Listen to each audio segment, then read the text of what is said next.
오늘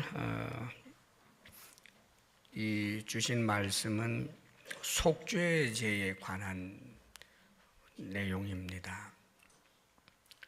말씀을 보게 되면 이스라엘 자손에게 말하여 이르라. 누구든지 여호와의 계명 중 하나라도 그릇 범하였으되. 자, 하나님의 계명을 하나라도 그릇 범한다. 이 그릇 범한다는 것은 몰라서 범한 것도 있고, 알지만 약하여서 범한 것도 있고, 하나님의 그 계명들, 하나님께서 하신 그런 명령들에 대하여 이제 범하게 되는 것은 죄가 되고, 그 죄의 문제는 반드시 이제 해결해야 하는 거죠. 사실 하나님께서는 이스라엘 백성들에게 하나님의 법을 주셨습니다. 그런데 그 법이 모든 사람들이, 특별히 우리처럼 자연인들을, 이 속에 아담 하와의 후손인 우리들은 이 죄의 속성들을 가지고 있고 약하기 때문에 법이 주어졌고 그 법을 안다고 해도 다 지켜낼 수 있는 능력이 없습니다. 그렇지만 이 죄의 문제를 죄지은 채로 살라 하시지 않고 그 죄의 문제를 해결할 수 있는 길을 하나님께서 열어주신 거예요. 그게 바로 이 속죄제입니다. 죄책에 눌린 채로 살지 말고 이 죄의 문제를 해결하라는 거지요.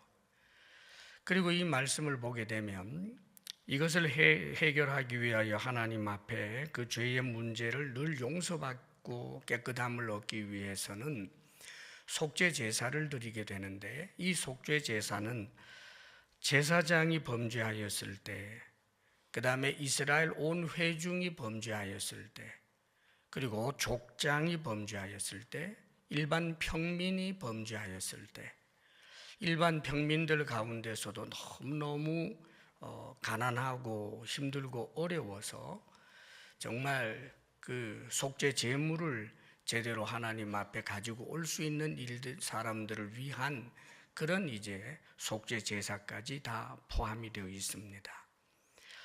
심지어는 비둘기라든지 또 산비둘기, 집비둘기, 산비둘기 2마리로도 이제 잡아서 할 수 있으면 그것은 이제 정말 정성만 있으면 되는 것이지 않습니까? 그러나 어떤 경우에는 뭐 너무너무 이제 그 육체적으로 연약해서 집비둘기, 산비둘기도 어떻게 해결할 수 없는 그런 사람들을 위해서는 적은 그런 고운 가루를 가지고 왔어도 해결할 수 있게 해주신 거예요.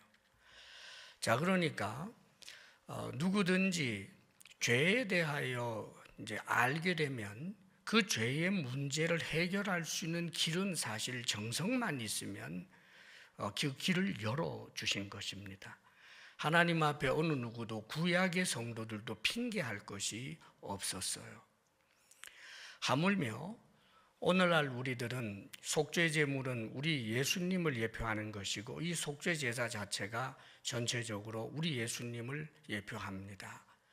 예수님께서 십자가에 못 박혀 죽으신 것은 정말 우리의 죄를 대속하기 위하여 죽으신 것이라고 신약 성경 곳곳에서 말씀하고 있습니다. 오늘 우리가 이렇게 금요 특세를 지키고 하나님 앞에 나와 기도하며 예배하는 이유가 십자가에 못 박히신 우리 예수님의 은혜를 기리고 또 그 고난을 생각하며 더욱더 주님 앞에 신실한 믿음의 사람이 되고자 하는 그 열망으로 나온 것 아니겠습니까?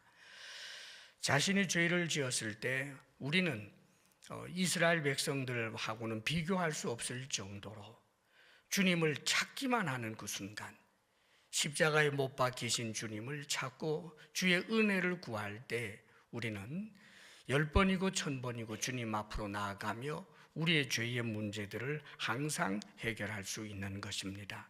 그러므로 죄에 관한 이런 문제들을 늘 죄책에서 눌려 산다라고 하는 것은 하나님 앞에서 대단히 잘못되어 있는 것입니다. 주의 은혜를 구하고 십자가에 못 박히신 예수님의 그 구속의 은혜를 통하여 내가 대속함을 받았다라고 하는 그런 믿음을 견고히 세울 수 있기를 축복합니다. 그리고 여기 제물들이 다 좀 달랐어요.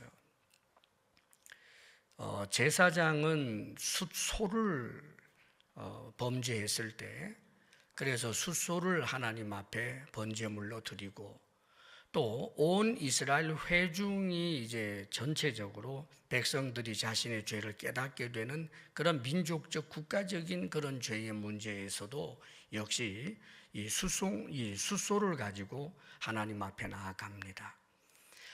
그리고 족장은 이제 염소 또 가지고 나아가죠.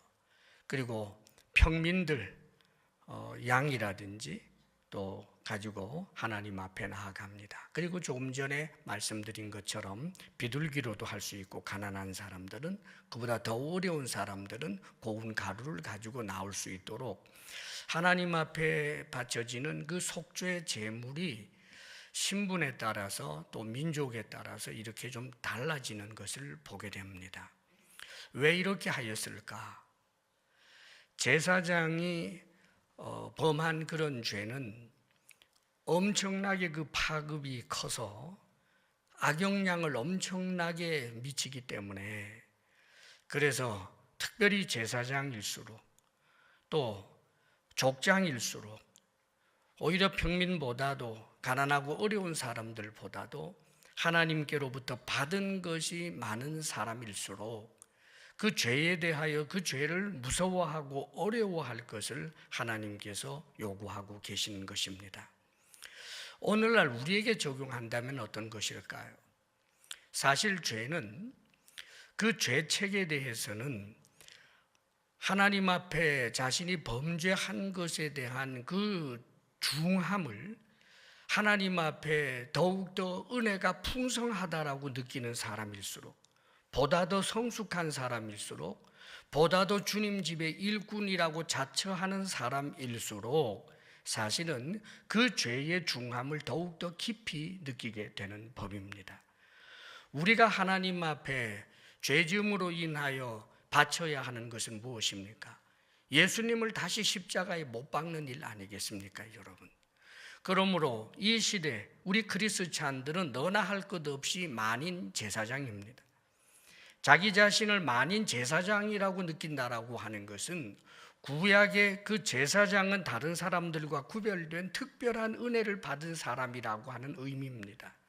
그런데 사랑하는 여러분, 내가 만인 제사장이라고 하는 사실을 절감하고 하나님께 받은 은혜가 산보다도 저 하늘보다도 엄청나게 많고 크다라고 하는 것을 느끼는 사람일수록 죄 짓는 것을 훨씬 더 두려워하게 되는 법입니다. 사랑하는 여러분, 우리가 예수 그리스도를 믿음으로 죄사함을 받는다라고 하는 것은 죄에 대하여 우리가 면죄부를 가지게 되고 마음껏 죄를 지을 수 있는 그런 특허권을 가지고 있는 자들이 되는 것이 아닙니다. 나는 예수 믿기 때문에 죄 좀 지어도 된다고 생각하는 것은 얼마나 어리석고 어리석은 일인지 모릅니다. 하나님께서 주신 은혜의 깊이와 그 넓이를 알고 죄 짓는 것에 대하여 두려워하며 죄를 지었을 때 우리 주님이 다시 십자가에 못 박힌 것처럼 생각하며 가슴을 치고 회개하고 죄에 대하여 피 흘리기까지 싸울 줄 아는 그런 성숙한 하나님의 사람들이 다 될 수 있기를 축복합니다. 오늘 말씀 가운데서 역시 하는 방법을 보게 되면 수송아지 머리에 안수하고 난 다음에 이제 잡게 되는데, 그러면은 이제 기름 부음을 받은 이제 제사장, 그 사람이 그 수송아지의 피를 가지고 그 피를 찍어서 아예 이번에는 회막 안으로 들어갑니다. 나중에 성전이 만들어진 다음에는 성전 안으로 들어가는 거예요. 그러면 성막 혹은 성전 안으로 아예 들어가서 성소와 지성소를 구분하는 휘장이 있단 말이죠. 그 휘장에다가 피를 7번 뿌려요. 예수 그리스도 대속의 피를 예표하는 일입니다. 하나님이 앉아 계시는 곳, 시은좌가 있는 곳, 지성소에는 법궤가 있고 거기에 하나님의 보좌가 있지 않습니까? 물론 상징적인 것입니다. 그런데 그 성소와 지성소를 가로막고 있는 그 휘장 앞에다가 7번 피를 뿌림으로 말미암아 이 속죄의 제사가 진행이 되는 것을 말씀합니다. 우리 예수 그리스도께서 십자가에 못 박혀 죽으시는 그날, 놀랍게도 그 당시 예루살렘 성전의 휘장이, 성소와 지성소를 가르고 있는 그 휘장이 하늘에서부터, 그 위쪽에서부터 아래쪽으로 쫙 찢어져 내려간 것을 성경은 말씀해 주고 있습니다. 십자가 사건을 통하여 우리가 하나님 앞으로 나아갈 수 있고 용서함을 받을 수 있다라고 하는 엄청난 은혜를 말씀해 주고 있는 것입니다. 이 휘장 앞에 피를 뿌린 이 사건은 결국은 예수님께서 십자가에 못 박혀 죽음으로 말미암아 성전의 휘장이 찢어지는 것으로 이것은 우리에게 성취된 하나님의 은혜의 이야기인 것입니다. 뿐만 아니라 이 속죄 제물은 그 제물에 이제 콩팥이라든지 그리고 기름과 같은 것, 이런 것들을 잘 이렇게 뽑아내서 그것을 이제 제단 위에다가 올려서 하나님 앞에 불사릅니다. 화목제나 번제처럼 하나님께서 향기롭게 그것을 받으시는 것이 아니라 여기에 대해서는 성경은 침묵으로 나옵니다. 죄의 문제이기 때문입니다. 그리고 나머지는 가죽이라든지 모든 살 이런 것들을 깨끗하게 처리했습니다만 그것은 이제 오늘 성경에 보게 되면 11절, 12절 말씀이에요. 11절, 12절 말씀 우리 같이 한번 읽었으면 좋겠습니다. 시작. 그 수송아지의 가죽과 그 모든 고기와 그것의 머리와 정강이와 내장과 똥 곧 그 송아지의 전체를 진영 바깥 재 버리는 곳인 정결한 곳으로 가져다가 불로 나무 위에서 사르되 곧 재 버리는 곳에서 불사를 찌니라. 그동안의 화목제라든지 그런 경우에는 번제는 제단 위에서 모든 것을 가죽 제외하고는 다 태웠고 하나님이 받으시는 향기로운 향기였습니다. 그러나 화목제도 마찬가지였고 또 화목제는 나머지를 제사장들에게 돌리는 일들을 하고 하나님과의 화목을 상징해 주었습니다. 그런데 이 속죄제에 있어서는 송아지 그 전체를 다 불살라 버리는 거예요. 그것도 제단 위에다가 불사르는 것이 아닙니다. 진영 바깥으로 이스라엘 백성이라고 하는 그 광야의 성도들, 그들의 진영 바깥으로 나가서 사람들의 관심이 없는 곳, 그곳에는 쓰레기를 버리는 곳, 바로 그런 곳에서 정결한 곳을 찾아서 거기에다 놓고 모든 것을 완전히 태워버리는 것으로 그렇게 성경은 말씀해 줍니다. 이것은 결국 우리 예수님께서 십자가에 못 박히시는 그 사건이 정말 성문밖, 이를테면 이 영문밖, 영문 안이라고 하는 것은 하나님의 백성이 거하는 곳, 영문 밖은 하나님의 백성이 거하지 못하는 버려진 곳과 같은 곳, 마치 우리 주님께서는 그런 취급을 받으며 영문 바깥에서, 예루살렘 성 바깥에서 그렇게 십자가에 못 박혀 처참하게 죽으심을 당하게 됩니다. 그런데 놀라운 것은 이 쓰레기를 버리고 똥이 버려지는 그런 곳에 오히려 그곳이 오늘 성경은 정결한 곳이라고 이중적으로 표현을 합니다. 분명히 영문 밖이기 때문에 그것은 더러운 곳인데, 소외된 곳인데, 그러나 그곳이 정결한 곳이 됩니다. 왜냐하면 하나님 앞에 속죄로 드려지는 그 송아지가 완전히 불타 없어지는 그곳이기 때문에, 그래서 한편으로는 정결한 곳, 이것은 우리 주 예수님께서 십자가에 못 박혀 죽으심으로 말미암아 십자가가 더 이상 저주가 아니요 우리가 바라보는 가장 큰 소망이 되고, 골고다 언덕이 더 이상 소외된 곳이 아니요 우리를 하나님과 연결시켜 주시는 가장 복된 장소가 되는 것으로 우리의 마음속에 새길 수 있는 은혜의 상징이 되었던 것입니다. 사랑하는 여러분, 우리가 하나님께로부터 받는 은혜 가운데 이 속죄의 은혜를 가지게 되는 것보다 더 큰 은혜는 없는 것입니다. 우리 주 예수 그리스도 십자가 구속의 은혜를 통하여 하나님께서 우리에게 원하고 계시는 것이 있습니다.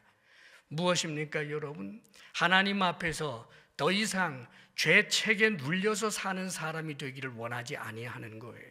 만일 죄를 지었다면 아파하며 주님 앞에 고백하고 용서를 구한 다음에는 진정으로 그 죄를 다시 짓지 않기를 위하여 최선을 다하되 주님 안에서 기뻐하고 감사하며 살아야 하는 것입니다. 죄에 대하여 깨닫지도 못하는 그런 어리석은 사람이 되어서도 안 되지만, 죄를 깨닫고 그 죄를 해결할 줄 아는 길을 가지고 있어서 늘 신속하게 주님 앞으로 나아가며 그 죄를 멀리하며 용서하여 주신 것을 깨닫고 감사하고 기뻐하며 마음의 평강의 강이 흐르며 살아야 하는 것입니다. 그리스찬들의 표지는 기쁨과 감사인 것입니다. 우울이나 또 심각함이나 늘 징징거리며 사는 것이 결코 아니라는 것을 여러분들은 알아야 합니다. 옛날에 이 십자가 구속의 은혜로만 되는 것으로 생각지 아니하고 자신의 고행을 통해서 용서함을 받는다고 생각하는 사람들의 신앙생활이라고 하는 것은 마치 사막과 같은 것이었습니다. 늘 스스로 자기 자신을 괴롭히고 웃어도 안 되고 기뻐해도 안 되는 것처럼 그렇게 살았던 이들이 있습니다. 경건이 아닙니다. 경건은 예수 그리스도 십자가 구속의 은혜를 믿는 것이고 그 믿음으로 말미암아 기뻐하는 것이고 감사하는 것이고 나 같은 죄인을 하나님께서 용서해 주셨다라고 하는 사실에 하나님 앞에 더욱더 감사하며 감사의 제사를 드릴 줄 아는 사람들이 참으로 믿음이 있는 온전한 그리스찬이 되는 것입니다. 우리를 용서하는 십자가 구속의 은혜를 충분히 믿고 하나님 앞에 늘 감사하며 나아가는 주의 백성들이 되시기를 주의 이름으로 축원합니다.